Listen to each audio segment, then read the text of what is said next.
Bienvenue à tous. On est heureux de vous accueillir pour ce webinaire numéro 16 déjà. Comme vous avez l'habitude de voir, le premier mercredi de chaque mois. Donc j'en profite déjà pour vous inviter au prochain qui sera le 5 mai. Au nom de EdTech Grand Ouest, je vous accueille tous et je vous souhaite la bienvenue parmi nous. Nous remercions la région Bretagne qui nous soutient et qui nous suit particulièrement. Aujourd'hui, on va parler d'un sujet vraiment très sympa et très virtuel. On va parler de construction, de CFA, de réalité virtuelle et on va avoir des invités pour partager les expériences et voir quelles sont les modalités pour les apprenants, quels sont les avantages, quels sont les modes d'application dans un milieu qui est finalement peut-être un peu loin dans nos idées de la réalité virtuelle.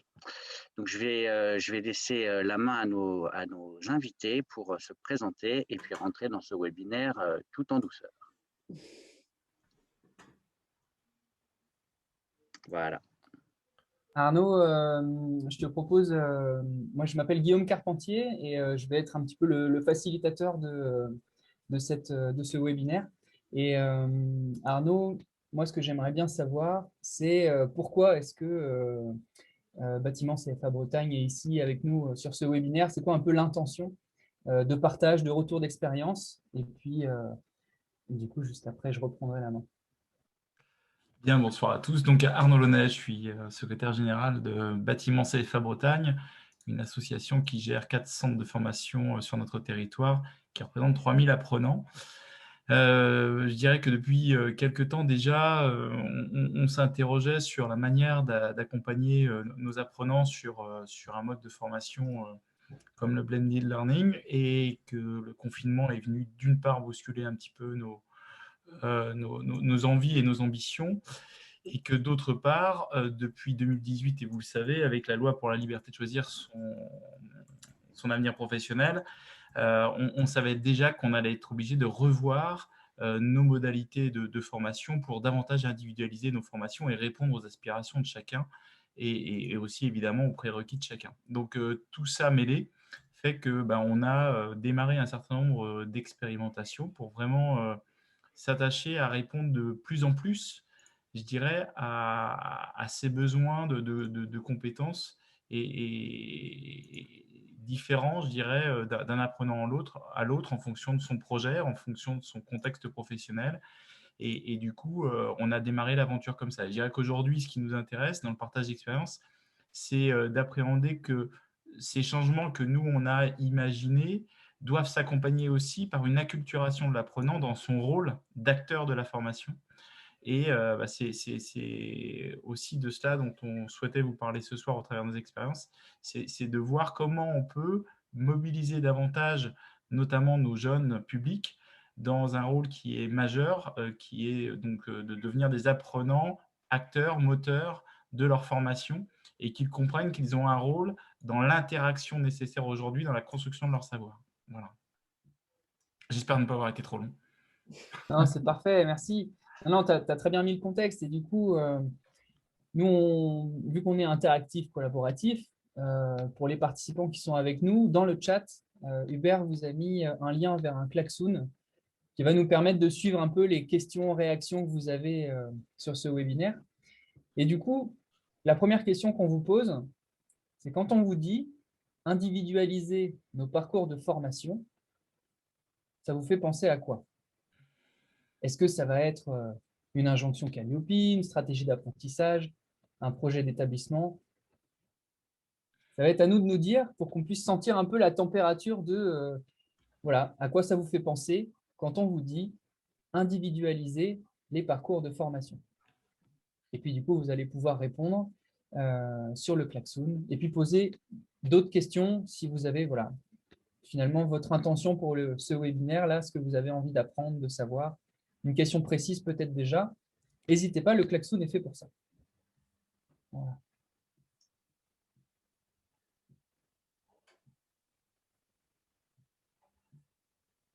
Il faut cliquer sur le bandeau rose de la question, pour ceux qui sont dessus. Voilà.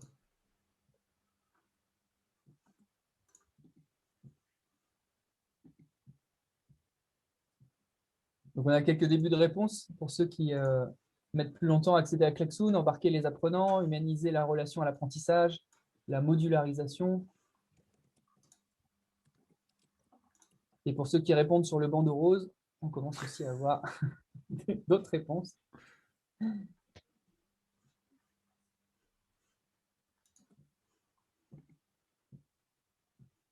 OK, laisser tout seul, un temps particulier par apprenant, de l'exigence, répondre aux besoins de chacun des apprenants, mettre l'apprenant au centre de la construction de ses compétences. Bon, ce qui est intéressant, c'est qu'il y a des visions différentes. Les bâtiments CFA Bretagne, ils ont aussi leur propre expérience, leur propre vision. Et du coup, je vais me tourner vers Anne-Sophie. Ah, super, merci pour le partage. Du coup, voilà, les apprenants au centre. Et du coup, ouais, ce qui est au centre de ce webinaire-là, c'est vraiment ce retour d'expérience. Donc finalement, enfin, au commencement, je dirais plutôt, comment vous avez fait, vous, bâtiment CFA Bretagne, pour rendre les apprenants acteurs de leur formation? Et du coup, Anne-Sophie, peut-être tu peux repartir du contexte d'où ça vient. Et puis, voilà, on s'est bien briefé, donc j'ai hâte d'entendre la suite. Oui, donc bonsoir à tous. Anne-Sophie Piquemal, donc je suis responsable d'ingénierie, recherche et développement à bâtiment CFA Bretagne. C'est vrai que cette acculturation, cette dynamique dont Arnaud a parlé est en train d'être mise en place et développée depuis plusieurs années au sein de bâtiment CFA Bretagne. Il y a eu un travail qui a été fait notamment autour de la plateforme LMS, avec différentes choses effectivement dont on a échangé lorsqu'on a préparé le webinaire. L'acculturation des jeunes, le fait de leur montrer qu'ils peuvent être acteurs de la formation, ça peut démarrer dès le début finalement. Je vais dire quasiment dès la première rencontre. La plateforme LMS, par exemple, est utilisée à l'étape du positionnement avec nos futurs apprenants, ce qui leur permet en fait de se rendre compte qu'ils sont acteurs de leurs connaissances, de leur savoir, qu'ils sont finalement à même de faire leur propre état des lieux de leurs connaissances. Et du coup, derrière, d'avoir une vision de leur peut-être de leur faiblesse, ou en tout cas de leur marge de progression. C'est en fait toute une dynamique qu'on a essayé de mettre en place comme ça par petites touches. Il y a plusieurs exemples en fait. Il y a également un travail qui a été réalisé autour de tutos, par exemple, également au sein des ateliers qui ont été que l'on a réalisés et qui sont hébergés sur la plateforme LMS et qui permettent également aux apprenants de les utiliser lorsqu'ils le veulent, au moment où ils le veulent, qu'ils soient en entreprise ou qu'ils soient en CFA, à partir du moment où ils en ressentent le besoin, qu'ils ont besoin de revoir certains éléments, ils ont ces choses-là à disposition. Donc en fait, les rendre acteurs de leurs apprentissages, c'est aussi leur déposer par exemple du contenu de formation en libre accès, en complément d'un parcours qui a déjà été construit ou en complément d'un apport en salle, et qui va leur permettre effectivement d'être dans une dynamique d'aller chercher des connaissances ou des apports complémentaires au regard de leurs besoins. Donc, un des outils centraux à l'heure actuelle, c'est quand même la plateforme LMS également dans nos actions.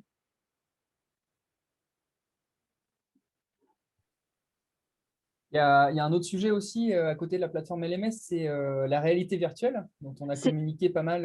Tout à fait. Alors effectivement, c'est effectivement une deuxième partie de notre expérimentation. Hein. C'est tout le travail qui a été fait autour de la réalité virtuelle, qui permet également cette évolution, cette acculturation des apprenants.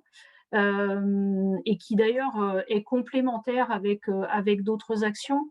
C'est vrai que la réalité virtuelle en formation et notamment dans les métiers du bâtiment va permettre en fait de créer des situations professionnelles simulées et du coup d'aller essayer de développer l'esprit d'analyse des apprenants et donc en fait de se décentrer du geste, c'est-à-dire de se décentrer de la transmission du geste pour amener les apprenants à être en mesure d'analyser les processus, de découper les processus et donc ainsi petit à petit de construire leur propre savoir et de monter en compétences. Donc c'est vrai que ça nécessite effectivement aux apprenants toute une étape d'acculturation parce que quand on est apprenti au CFA du bâtiment, on a des temps en atelier, on a des temps d'enseignement généraux et c'est vrai que la réalité virtuelle au milieu de tout ça vient un peu bousculer les habitudes. On n'est pas là pour remplacer les temps en atelier. La réalité virtuelle n'est pas là pour remplacer, mais bien pour venir compléter ce que l'on fait déjà et apporter cette dimension complémentaire de construction de son propre savoir et de développement de l'esprit d'analyse. Alors, c'est vrai que ça nécessite obligatoirement une adaptation de la posture du formateur. Hein. C'est vrai que quand on développe ce type d'outils, quand on expérimente ce type d'outils, eh bien c'est là où on voit que la posture du formateur doit évoluer et finalement doit lui aussi se décentrer pour aller plus vers une posture d'accompagnement et moins vers une posture de transmission, je vais dire classique. Et je pense notamment au formateur d'enseignement professionnel qui doit, lui, devenir véritablement un facilitateur pour permettre aux apprenants de structurer leur réflexion et du coup d'acquérir cette nouvelle dynamique. Il y a des questions de Bruno. Peut-être, Bruno, je t'invite à prendre la parole pour préciser ta question par rapport à ce que tu viens d'entendre. Oui, en fait, c'est à partir des outils de positionnement. Est-ce que c'est directement à partir des référentiels de type RNCP, enfin des titres que vous… Alors, le positionnement que l'on a développé est bon, notamment relié à l'enseignement général, hein, donc plutôt centré là pour le coup maths, sciences, français, histoire, géo et un petit peu également tout le lien avec le numérique. Et c'est notamment basé sur le référentiel CLEA. Qui est le référentiel des savoirs de base. Donc, ça a été effectivement notre base de travail. Et est-ce que c'est applicable en formation continue également, ces approches? Est-ce que vous avez déjà est-ce que vous intervenez également pour des gens des personnes du bâtiment sur chantier? Alors, pour le coup, le référentiel CLEA est également adapté à la formation continue, hein, et notamment sur des salariés qui sont peu ou pas qualifiés et qui voudraient reprendre une formation. Donc, ce type de positionnement pourrait tout à fait être utilisé dans le cadre de la formation continue. Dans le cadre de ce travail que l'on a mené cette année, c'est vrai qu'on était plus dans l'objet de développer un parcours de positionnement pour de futurs apprenants en formation initiale, mais cette démarche est totalement envisageable dans le cadre de la formation continue. Alors, je vois la deuxième question. Il y a une autre question qui est apparue sur plutôt la réalité virtuelle et quels sont les sujets d'apprentissage. Donc, en fait, on a développé plusieurs modules de réalité virtuelle donc sur plusieurs thématiques différentes autour de domaines très particuliers. Hein. Donc, il y a la dépose d'une fenêtre de toit par l'intérieur. Il y a la finalisation d'une installation sanitaire. Il y a l'implantation d'une extension d'une maison. Il y a le montage et le démontage d'un échafaudage. Et il y a également un module plus tourné sur la finition, donc avec une partie peinture au pistolet. Il y avait un des participants qui avait en tête, quand il entendait individualiser les parcours, la question sur les formateurs, parce que ça demande de changer de posture. Comment finalement vous avez réussi à accompagner ça, à culturer les équipes? C'est un processus qui, je dirais, n'est pas terminé, parce que c'est un travail quand même de longue haleine. Et les expérimentations que l'on mène, et notamment la réalité virtuelle, contribuent là aussi à ce changement de posture. Le travail autour de la réalité virtuelle est assez intéressant parce que on a associé les formateurs à la rédaction des scénarios des modules de réalité virtuelle. Donc, on a finalement valorisé leur expertise parce que nos formateurs sont aussi des experts de leur métier. Ils ont une expérience pédagogique que l'on souhaite faire évoluer, mais ils en ont une.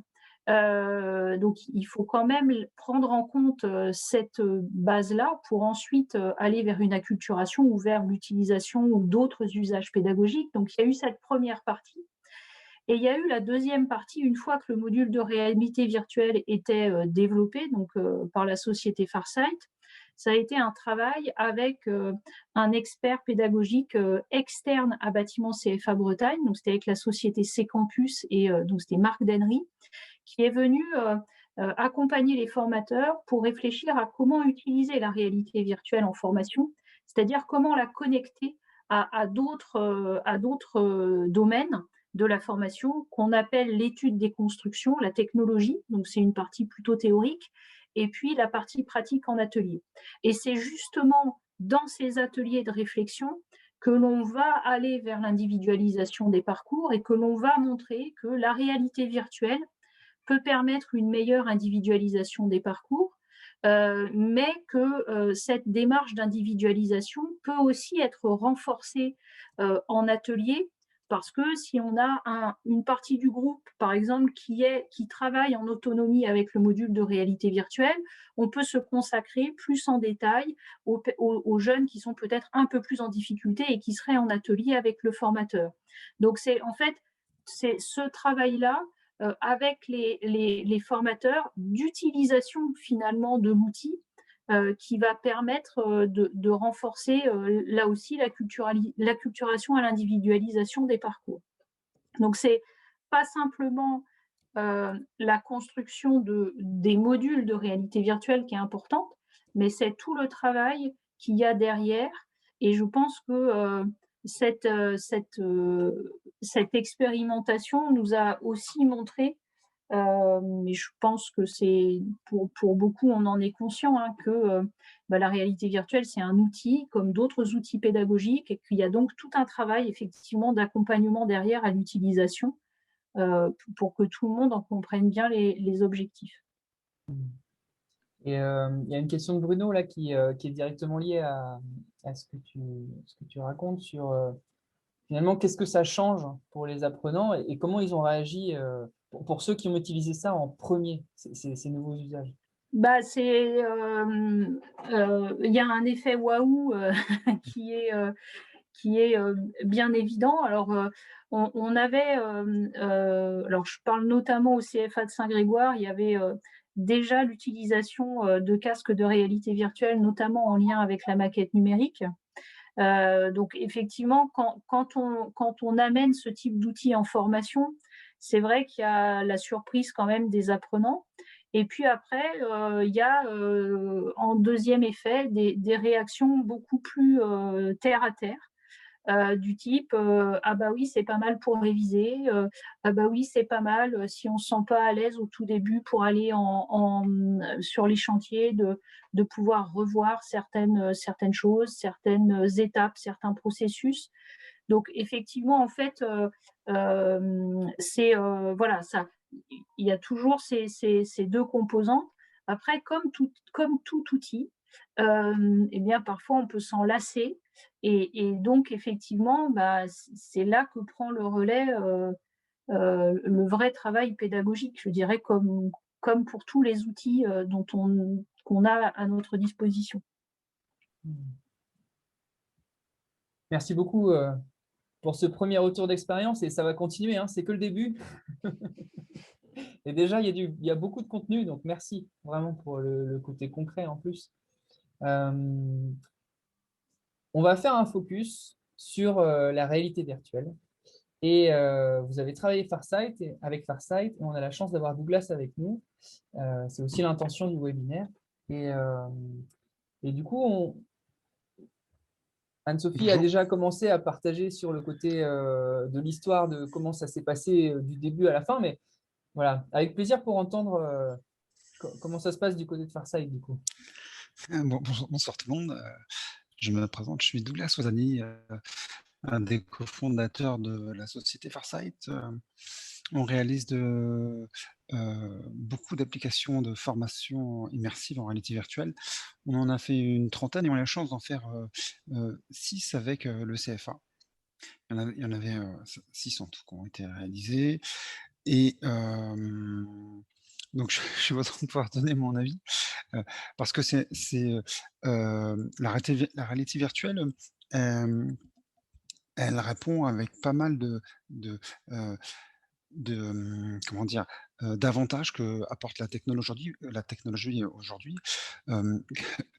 J'espère que je vais pas faire de hors-sujet. Juste pour en revenir à la question sur l'individualisation des parcours, je trouve que ça correspond beaucoup à la génération d'aujourd'hui, la génération Z, qui est beaucoup dans cette attente très gagnant-gagnant. Au sein de Farsight aujourd'hui, j'ai plusieurs générations et j'avoue, je suis assez admiratif sur la génération Z, qui est une génération qui contribue beaucoup dans mon entreprise, plus que les autres générations. Je suis très étonné par leurs apports et par leur manière de fonctionner. Effectivement, ils ont besoin de comprendre immédiatement qu'est-ce qu'ils y gagnent à faire des choses, et leur contribution est souvent beaucoup plus riche et plus investie que d'autres générations, que la génération Y ou X. Et je pense que l'individualisation des parcours, ça correspond bien aussi à la temporalité technologique dans laquelle on est. On a la possibilité d'avoir des plateformes qui permettent d'individualiser des parcours, de les suivre. Et pour revenir à un des avantages, par exemple, que la réalité virtuelle permet, c'est d'offrir des modules de formation où le suivi de l'apprenant peut être extrêmement fin.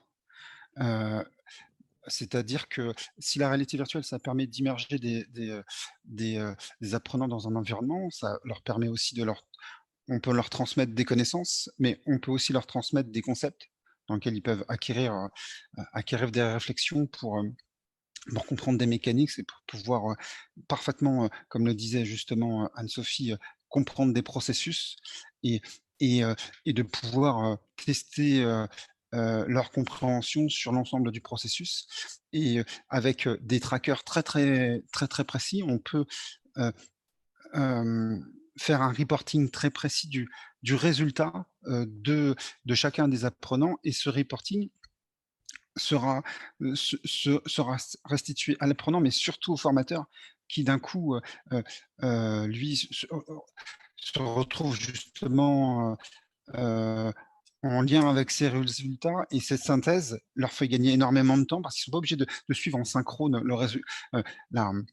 l'expérience de l'apprenant, ça peut être extrêmement chronophage. S'il a une classe de 20, s'il doit suivre l'expérience de chaque personne, ça sera extrêmement chronophage. Donc, il est important que ces outils-là soient très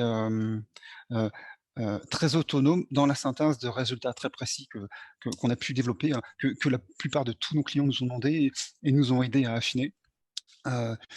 Et ces enjeux-là font que justement, je parle de génération Z parce que je pense que les formateurs ne sont pas de la génération Z, mais ça va leur permettre, ça va leur donner des liens, des outils pour être en gagnant-gagnant avec cette nouvelle génération qui arrive sur le marché, qu'on a besoin de former. C'est des outils qu'ils ont construits, qu'ils ont besoin de manipuler, les formateurs. Ça les désengage pas de leur savoir, ça les dépossède pas de leur savoir, et ça leur permet aussi d'apporter un côté un peu fun. J'insiste sur le côté fun parce que la génération d'aujourd'hui, elle est plongée dans l'instantanéité de plein de choses, des vidéos, de TikTok, des jeux vidéo qui sont de très grande qualité. Et aujourd'hui, le formateur, si, s'il a ce nouvel outil pour pouvoir échanger avec cette génération qui est très autonome, qui a la capacité d'aller chercher des tutoriaux sur internet, d'aller se former par lui-même, en allant des fois chercher des connaissances qui sont beaucoup plus riches que celles on est capable parfois de lui restituer, dans un centre de formation. Moi je suis très impressionné, des, des gens qui travaillent à Farsight et qui ont été, qui se sont formés par eux-mêmes avec avec comment dire? Avec une finesse de recherche dans leurs attentes, dans ce qu'ils voulaient et et heu et internet, offre tellement de tutoriels, qui peuvent répondre à leurs attentes. Ça a vraiment façonné cette génération et les outils qu'on propose, les outils d'LMS, les outils de réalité virtuelle, tous ces outils-là, je pense qu'ils répondent bien à ces enjeux-là. Ils répondent bien à ces enjeux-là, et hem et heu et pour faire aussi des feedbacks, des formateurs, de CFA, d'autres CFA, me demandaient vraiment de faire des applications qui puissent coller vraiment avec la manière dont les apprenants, raisonnent aujourd'hui. Ils veulent quelque chose, d'efficace, ils ont vraiment on a 15 secondes pour les accrocher dès le départ et si on rate ces 15 premières secondes, on a raté l'immersion.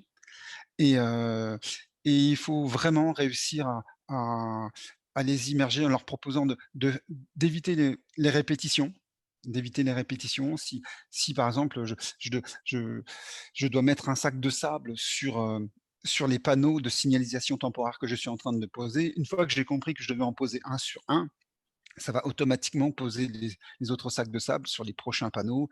Ça sert à rien de venir générer, comment dire? Un mécanisme un petit peu, voilà, chronophage qui, eux, vont les saouler et qui vont les faire sortir de l'expérience.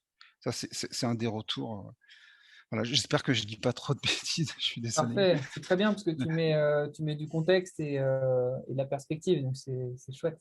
Il y a Luc qui lève la main et il y a Bruno qui voulait poser une question aussi et Frédéric sur le retour sur investissement de la réalité virtuelle. Donc, allez, on prend les trois et puis ensuite, Douglas et Anne-Sophie, vous pourrez répondre en fonction de ce que vous ressentez le mieux. Bon, ok, Bruno, Luc et Frédéric. Oui. D'accord. Alors, les retours sur investissement. Alors, juste, Douglas, on prend les trois questions et après, Anne-Sophie et Paul, vous répondez. D'accord. Ouais. Vite fait, ma question, c'était sur cette génération dont tu parles. J'ai l'impression qu'encore plus qu'avant, ils sont intéressés par les matières. C'est lié aux profs. Leur investissement dans le travail est beaucoup lié à leur intérêt pour la matière et s'ils aiment ou pas le professeur. Et donc, du coup, le fait d'apporter un outil en plus, est-ce qu'on voit vraiment des différences de ce côté-là dans la balance entre travail, affection de la matière et puis immersion? Merci pour cette première question. Oui, je pense que de toute façon, l'interaction avec le formateur, il est quand même toujours central, même si les générations effectivement évoluent. Je pense que la notion, je pense que ce que Douglas a dit tout à l'heure est quand même assez important, c'est-à-dire que l'entrée en matière est toujours très importante, quoi. Les 15 premières secondes sont quand même toujours très importantes. Donc, sur un module de réalité virtuelle, c'est vrai. Je pense également que lorsqu'un formateur intègre dans son cours des outils digitaux, quels qu'ils soient, il y a quand même une dynamique, il y a un message qui est passé aux jeunes de dire, ben voilà, on sait faire les choses, on sait aussi innover, on n'est peut-être pas de la même génération que vous, mais on sait aussi le faire et je pense que c'est hyper important pour capter l'attention des jeunes et puis également de savoir diversifier ses pratiques, diversifier les outils. Alors, il ne faut pas tomber dans l'effet zapping, mais sauf qu'on est quand même en face d'une génération qui est soumise à cet effet-là. Douglas a parlé tout à l'heure de TikTok. On est en face de la génération TikTok. Donc, il faut qu'on arrive dans le cadre de la formation à associer, j'allais dire, le cadrage d'un référentiel de formation, d'objectifs de formation, d'objectifs de certification, où tout ça, c'est très cadré. Il faut qu'on arrive à lier ça à des nouveaux outils qui nous permettent de dynamiser la formation, de l'individualiser, parce que les jeunes aussi de cette génération, ils sont en attente de ça, ils sont en attente d'une expérience unique. Et c'est ça, sur les réseaux sociaux, c'est ça. En formation, c'est pareil. Ils aiment bien être considérés un peu comme uniques, entre guillemets. Et les outils comme la réalité virtuelle le permettent. L'individualisation d'un parcours de formation sur une plateforme LMS le permet. Le renforcement du tutorat dans le cadre des formations à distance le permet aussi. Donc, c'est tous ces leviers-là, en fait, qui vont permettre l'individualisation des parcours de formation et qui vont permettre de faire dire aux jeunes que leur formateur est à la pointe. Super, merci. Bruno, est-ce que tu veux préciser ta question? Oui, en fait, j'imaginais la réalité virtuelle sur des aspects beaucoup plus concrets, enfin de mise en pratique.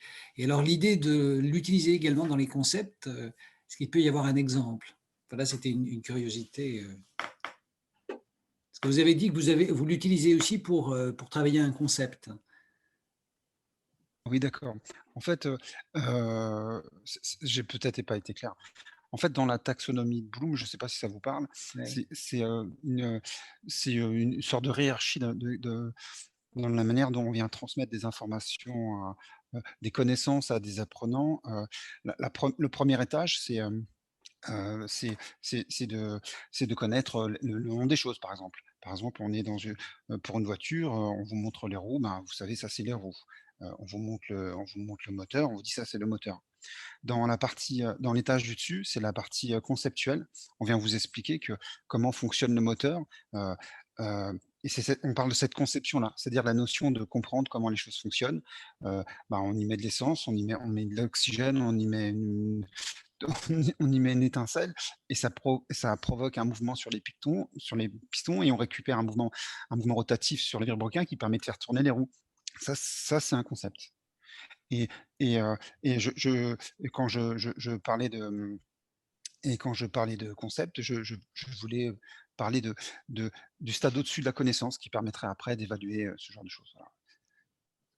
C'est en termes de ça, donc je parle de concept. Et juste pour revenir aussi à la question à laquelle Anne-Sophie a répondu, j'ai pu travailler avec quelques profs du CFA.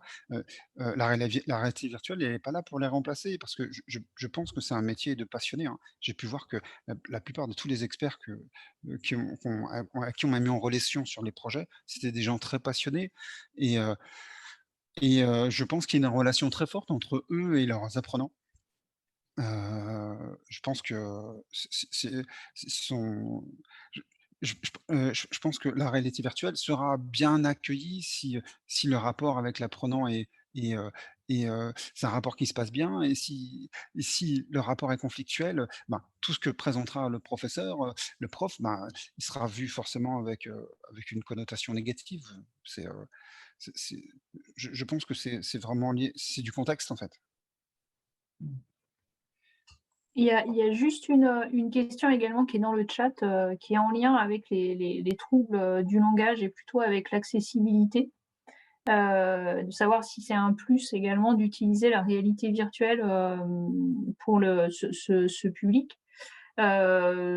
C'est vrai que alors on n'a pas fait cette expérimentation-là précisément pour les apprenants, notamment porteurs de troubles 10. Mais c'est vrai que c'est un outil, la réalité virtuelle, qui permet d'aborder le savoir d'une manière différente, parce qu'il n'y a pas de relation à l'écrit, il n'y a pas de relation à la lecture. Et donc, c'est un des outils qui va permettre de travailler notamment en petits groupes et du coup de parfois permettre à des apprenants qui vont être un peu plus en difficulté en cours de techno, par exemple, qui est un cours théorique, de se mettre en avant au sein du groupe parce qu'ils peuvent avoir des facilités avec l'environnement virtuel que d'autres ne peuvent ne pas avoir. Donc ça peut permettre également de travailler sur ça.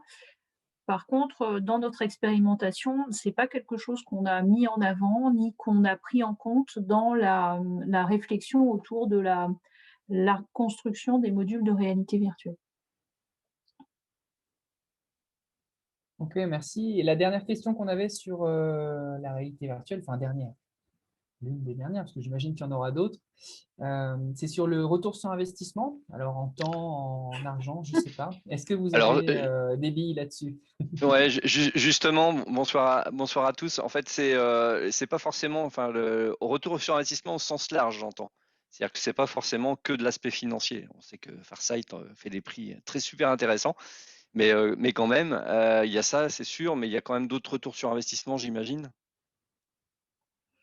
Bah, si on enlève l'aspect financier, c'est un peu ce que je disais tout à l'heure, c'est que le retour sur investissement, il est aussi au sein des équipes. C'est-à-dire que quand on associe des formateurs à la conception d'un module de réalité virtuelle, ça veut dire qu'on va les mettre en contact avec une société comme Farsight qui vient dans les locaux, bien les formateurs vont dans les locaux de Farsight et qui vont être confrontés et associés à un nouveau monde et à une nouvelle dynamique. Donc le retour sur investissement, il est aussi sur ça, c'est-à-dire que c'est des formateurs effectivement qui découvrent un autre univers, qui découvrent une autre façon de valoriser leur expertise, parce que c'est quand même le cas, qui découvrent une nouvelle façon de former les jeunes, un nouvel outil, un nouveau dispositif. Donc ça fait partie du retour sur investissement et ça fait partie également de cette nouvelle culture que l'on souhaite mettre en mouvement au sein des CFA. Donc voilà, c'est pas obligatoirement facile tous les jours.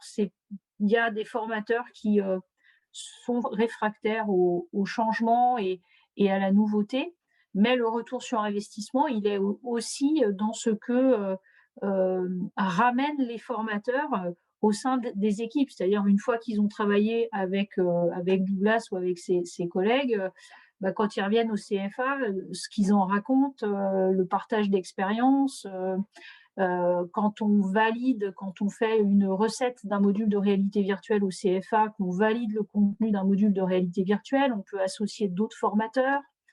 Donc voilà, c'est aussi dans cette dynamique-là, indépendamment du retour sur investissement financier qui est quand même pas toujours présent tout de suite. Même si, je peux me permettre d'intervenir en Oui, complément? bien sûr. Il y a deux aspects, si on doit rentrer dans des logiques un peu plus économiques qu'on n'a pas évoquées, mais qui sont quand même présentes et en filigrane. C'est l'attractivité de nos formations est du coup évidemment renforcée. Donc on est différent, on se différencie nécessairement par rapport à d'autres organismes de formation qui ne rentrent pas dans des stratégies de diversification comme ça d'outils et d'usage numérique aussi marqués. Et puis d'autre part, ça a été aussi l'occasion pour nous de nous rapprocher d'industriels sur les métiers où vous avez effectivement, Douglas, notamment travaillé avec nos experts. On a eu aussi l'occasion de travailler avec des industriels qui nous ont fourni un certain nombre de fichiers en format IFC. Je ne sais pas si ça parle à tout le monde, mais des formats qui s'adaptent évidemment au développement du numérique. Donc, ce sont aussi des retours indirects, mais intéressants dans, je dirais, le business plan du développement d'outils comme ça. Donc, il n'y a pas, je dirais, un aspect complètement neutre non plus en termes économiques. C'est, je le redis, différenciant et ça nous apporte aussi, je dirais, de la crédibilité vis-à-vis d'industriels qui vont par ailleurs nous apporter peut-être sur un plan matériel ou sur des équipements ou sur même une réflexion au regard des évolutions de compétences dans nos métiers, une vraie plus-value. J'aimerais aussi compléter aussi. Alors je suis tout à fait d'accord. Ah. Je dirais aussi que j'ai fait le constat aussi que cette valeur ajoutée, elle passe aussi par des outils qui sont sur mesure. C'est-à-dire que si Farsight se mettait à vendre des formations sur étagère à tout le monde, l'élément différenciant, il n'existerait plus. Et surtout, en réalité, c'est pas Farsight le formateur, c'est Farsight, ça permet juste d'aider à concevoir des applications, des applications de réalité virtuelle, mais avec l'identité pédagogique du centre de formation. Et ça, c'est le plus important. C'est-à-dire que l'outil virtuel, il ne doit pas dénaturer la culture pédagogique du centre de formation, parce que c'est son identité avant tout, et c'est sa grosse valeur ajoutée à l'outil virtuel.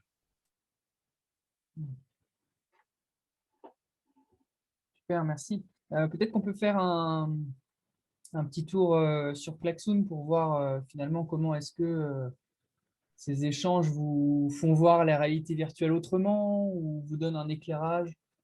Voilà, en termes de réflexivité, là, ça peut nous faire du bien, un petit temps comme ça. Donc, on vous propose de retourner sur Klaxoon et de partager un peu vos apprentissages, étonnements, surprises. Et puis, s'il y a d'autres questions, on est preneur. Là. Questions ouvertes.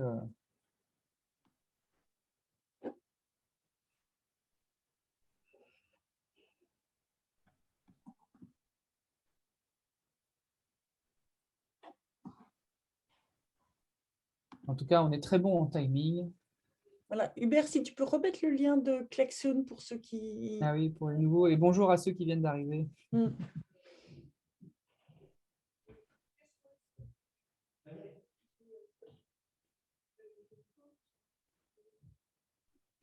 Super, merci Hubert. Alors, qu'est-ce qui se passe sur Klaxoon? Ok, une manière nouvelle de présenter la réalité virtuelle. Encore une fois, on peut cliquer sur le bandeau rose. Vous avez la question aussi qui fera le nuage de mots.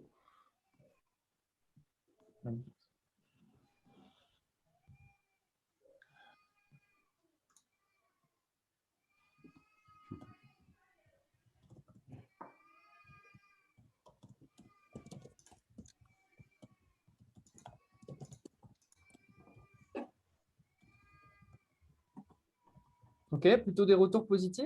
Est-ce que il y a encore des interrogations, des choses qui grattent ou qui frottent qu'on devrait aborder là, vu qu'on est ensemble et qu'on a la chance d'avoir des gens qui sont passés par ces étapes-là d'intégrer la réalité virtuelle dans des parcours?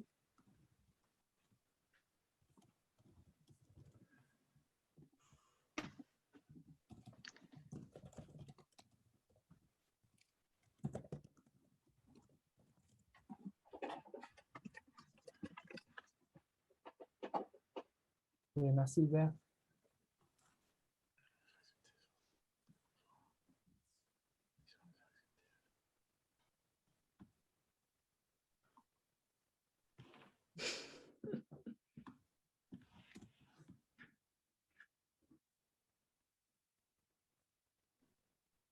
Même pour les quinquas, voilà, on parle d'inclusion.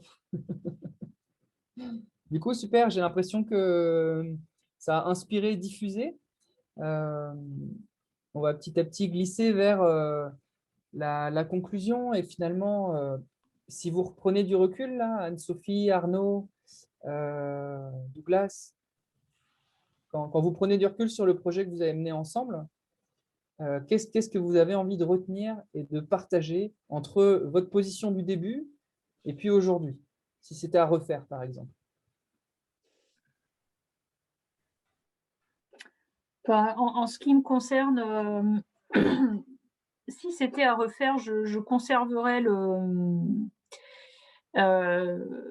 tout ce processus d'associer les formateurs dès le départ et de valoriser les expertises des formateurs, de les associer dès le départ et de faire ce travail d'utilisation de l'outil derrière, c'est-à-dire de réfléchir véritablement à ce qu'on… D'ailleurs, on a appelé ça des mallettes pédagogiques, entre guillemets, c'est-à-dire comment est-ce qu'on utilise l'outil, le module de réalité virtuelle qu'on a créé. Le point un peu négatif, c'est le matériel lié à la réalité virtuelle, et d'ailleurs c'est apparu dans une des questions du chat. C'est-à-dire que effectivement, l'utilisation de la réalité virtuelle telle qu'on l'a expérimentée nécessite des casques, nécessite du matériel, nécessite par conséquent que les formateurs sachent l'utiliser, se sentent à l'aise avec. Et ça peut être effectivement un frein à un développement un peu plus important de la réalité virtuelle au sein des CFA. Je sais que Farsight est en train de travailler sur des applications de réalité virtuelle simplifiées. Donc, effectivement, je pense que ça serait d'aller vers ces nouveautés technologiques, en tout cas ces évolutions, dont je pense que Douglas pourra parler mieux que moi, mais pour essayer d'enlever cet aspect peut-être matériel ou cette lourdeur matérielle.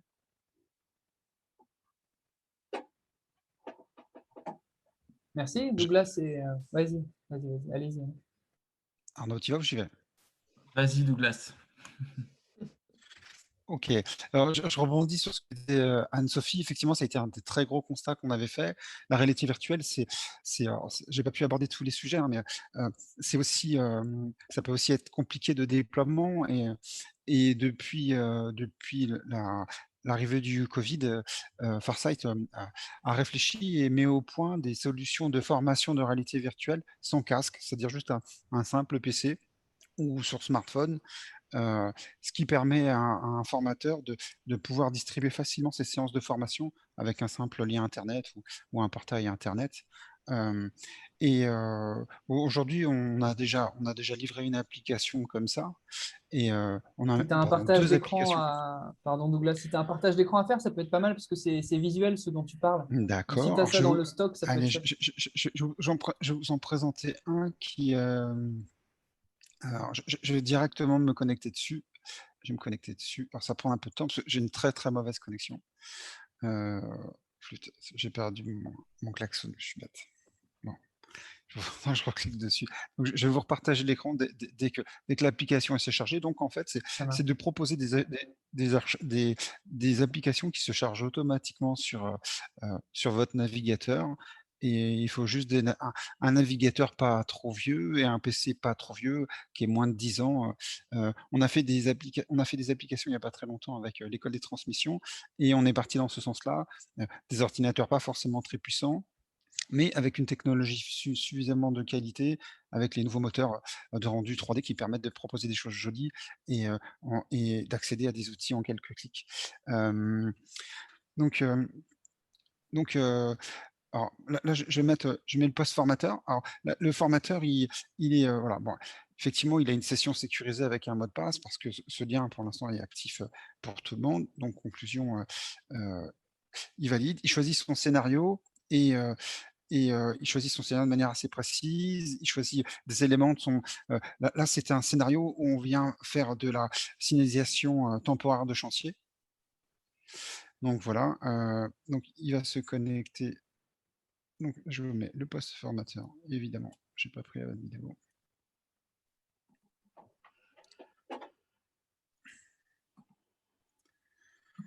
Excusez-moi, je suis désolé, je n'ai pas pris la bonne vidéo comme d'habitude. Ok. Ok, donc là on est sur le net. Là, ça se trouve sur le page web et c'est un simple navigateur. Et le formateur, à la restitution de ça, il voit exactement ce qu'est en train de faire l'apprenant. Donc là, ici, là, il choisit son parcours, il choisit étape par étape ce qu'il doit faire et il va se et il doit mettre en ligne tout ça. Donc ça peut être un peu long, je ne vais pas vous ennuyer avec tout ça, mais conclusion, aujourd'hui, on peut faire de la réalité virtuelle sans casque, parce que la réalité virtuelle, c'est comme un jeu vidéo en réalité, et le fait de mettre un casque, aujourd'hui, on galvaude un petit peu en disant la réalité virtuelle, c'est forcément qu'un casque, c'est de la réalité virtuelle immersive en réalité. Parce que la réalité virtuelle, elle peut se faire juste avec un smartphone, avec un PC. Et le fait qu'elle ait un casque, aujourd'hui, quand on parle de VR, on parle forcément de, comment ça s'appelle, euh, euh, on parle forcément de casque, alors que pas du tout. En fait, la réalité virtuelle, elle est sur différents supports. C'est de la 3D interactive en temps réel. C'est surtout ça, la réalité virtuelle. C'est-à-dire qu'on peut être plongé dans n'importe quel environnement juste avec son clavier et sa souris et interagir avec du mobilier, avec des mécanismes et que ça soit avec un casque ou que ça soit avec son écran, ça reste de la réalité virtuelle. Le fait que ça soit un casque, je le répète, c'est de la réalité immersive. Donc, pour répondre à tous ces enjeux d'aujourd'hui, le Covid, le distanciel, parce que malheureusement la VR c'est du présentiel, c'était de proposer des outils qui sont distanciels, qui permettent de faire de la réalité virtuelle avec des scénarios tout aussi riches. Hein. Alors, par contre, le geste, il n'est pas aussi bien fait qu'avec une vraie manette. Le fait de prendre un tournevis et d'aller mettre son tournevis à l'endroit exact de la vis à tourner, à enlever, ce ne sera pas aussi juste que le faire pareil avec une souris. Il va falloir juste s'adapter sur ce genre de mécanisme. Voilà. J'espère que je ne vous ai Merci pas trop Douglas. noyé dans ces exemples. C'est parfait, c'est visuel, hein, c'est chouette de voir ça. Arnaud, est-ce que tu as envie d'ajouter quelque chose à cette conclusion? Oui, ben écoutez, en tout cas pour nous, ça ouvre 3 champs à explorer de manière relativement urgente. Un, sur l'aménagement de nos espaces, hein, parce que si on veut embarquer la réalité virtuelle dans le quotidien d'un organisme de formation, ça veut dire qu'on imagine une proximité de nos plateaux techniques et d'un espace qui serait dédié à la réalité virtuelle. Au-delà de ce que vient d'évoquer Douglas, il est aussi question pour nous de pouvoir, notamment en observation, faire participer et interagir des apprenants dans une situation que vivrait en réalité virtuelle un de leurs collègues. Donc, ça me semble important demain de repenser nos espaces, ce qu'on essaye de faire notamment sur le futur CFA qui sera installé à Montgermont. Ça touche aussi le métier de formateur et ça redéfinit sans doute des profils de formateurs qu'il va falloir distinguer entre celui qui participera à la conception et à la réalisation de modules de réalité virtuelle, celui qui sera peut-être simplement un de ceux qui va utiliser, instrumentaliser cet outil. Il y aura sans doute des nuances à opérer, et ça me semble important aujourd'hui. Et puis, ça touche aussi la notion de la section classique, la dite classe, qui ne peut plus se constituer de la même façon demain si on utilise ce genre d'outils. Et je pense qu'on devra aller de plus en plus vers des groupes que je vais qualifier de besoins, sans être péjoratif, mais de bien identifier dans le cadre d'une individualisation quel est le besoin de chaque jeune et d'adapter, je dirais, le plan de formation du jeune dans des équipes dans lesquelles il y aura des interactions utiles à son besoin. J'espère que vous m'avez suivi. Donc, ce sont pour moi 3 champs hyper importants à traiter dans les mois et les années qui viennent si on ne veut pas passer à côté du défi qui nous est proposé. Et je trouve que le mot qu'a utilisé Anne-Sophie tout à l'heure était particulièrement juste. On a besoin de faire vivre des expériences à nos jeunes et à nos équipes formateurs. On a là des outils géniaux. Et si on veut vraiment les embarquer, il faut qu'on crée les conditions optimales pour que ça marche. Merci Arnaud. Trop bien, merci. Ouais, c'est chouette. Écoute, tu as fait la conclusion inspirante qu'il fallait. Encore une fois, moi, je vous embête avec la réflexivité sur Klaxoon. Et pour que ce webinaire s'intègre peut-être dans vos quotidiens, je vous invite à aller sur Klaxoon et puis à vous poser la question, finalement, après tout ce que j'ai entendu, si vous aviez tous les moyens possibles, qu'est-ce que vous feriez dans vos formations? Qu'est-ce qui changerait? Et finalement, la deuxième question sous-jacente, c'est que souhaitez-vous impulser suite à nos échanges? Voilà. Et on vous propose de rêver sur Klaxoon. Là, ce n'est pas tous les jours qu'on peut rêver comme ça. Mais au moins, ça va donner une intention pour la suite et c'est ce qu'on vous propose.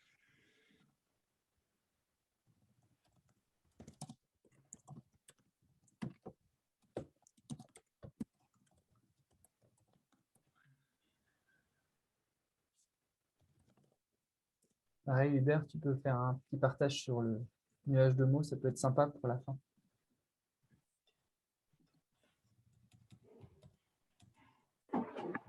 Merci pour ta réactivité.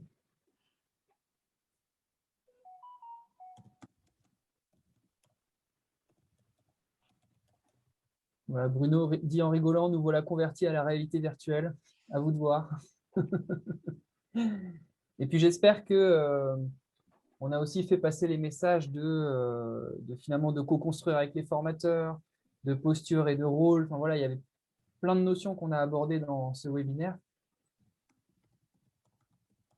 Et voilà, si jamais il y a une dernière question, c'est votre jour de chance.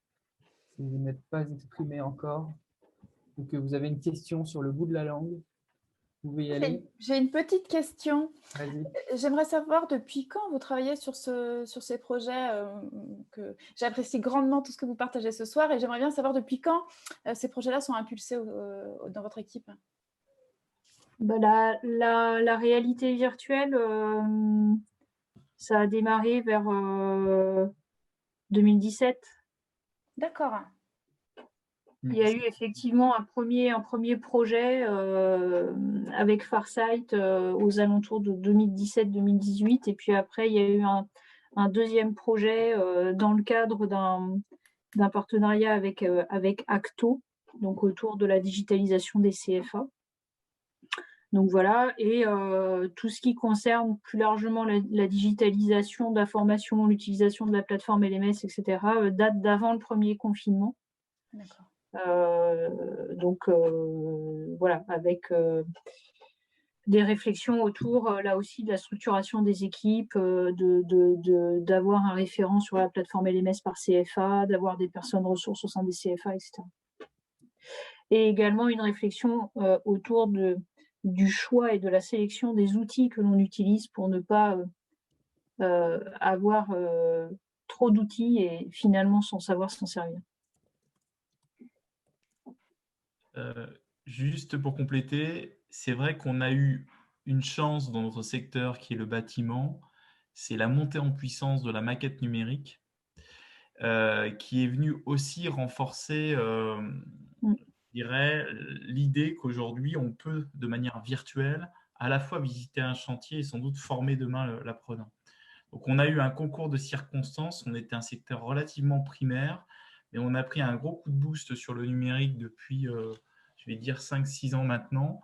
Et c'est vrai que dès 2014, autour de la maquette numérique et du processus BIM, on a essayé de mobiliser nos équipes à ce qui allait nous impacter dans le bâtiment. Et c'est aussi voilà, peut-être ce qui nous a permis d'aller assez facilement sur ce terrain. Alors nous, on y est allé facilement. Je ne dis pas que c'est facile pour nos équipes. Je ne dis pas que tout est gagné parce que c'est vraiment une conduite de changement longue qu'il faut appréhender. Et c'est pour ça que j'insiste sur le fait que si on ne met pas les conditions et de temps et de matériel et d'accompagnement, on n'y arrivera pas. Et c'est vrai que bah voilà, on est au milieu du gué et aujourd'hui, on n'a pas le choix, il faut continuer d'avancer.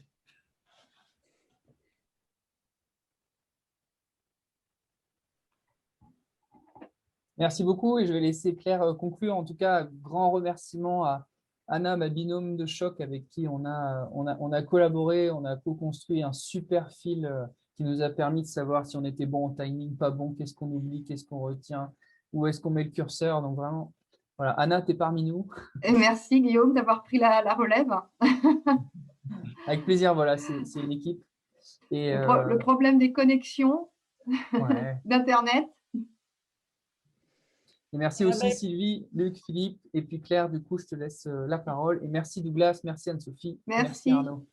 Merci à vous tous. Voilà, merci à tous. Donc, ce webinaire était animé avec ce deux binômes d'adhérents, donc Guillaume et Anna, qui travaillent avec notre partenaire bâtiment CFA Bretagne. Donc, on remercie vraiment de leur témoignage. On se retrouve pour nous encore dans un mois. Bienvenue à tous, de continuer à nous suivre, à continuer à réfléchir avec nous sur tout ce qui se fait de nouveau et qu'on rassemble et qu'on met au service de la communauté. Donc un grand merci. On se quitte sur une petite vidéo que notre ami Luc nous a préparée et qui est, Luc étant le responsable du comité éditorial des webinaires. Voilà, bonne soirée à tous. Merci, Bonne soirée. bonne Merci, soirée. bonne soirée.